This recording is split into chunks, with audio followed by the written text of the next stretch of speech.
ជនបទនៅរងចាំអូនមិនគិតថាស្រងស្រីស្រួនមានប្តីមួយយ៉ាងណាទៅដល់ទីក្រុងកុំភ្លេចសុខស្រែចំការបើអូនបានចាយដុល្លា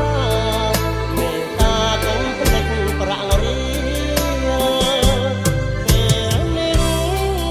តែដងរអាយភ្លេងទីស្ដាយអើយសែនសោកស្ដាយទឹកភ្នែករួងនៅអាឡ័យឈឺចាប់ណាស់រូបអូនមានត្រាប្រណីអូនរួមជាមួយប្រុងថ្មីចង់ឲ្យបងស្រីក្រោមស្នាដៃអូននឹកឃើញរឿងនេះ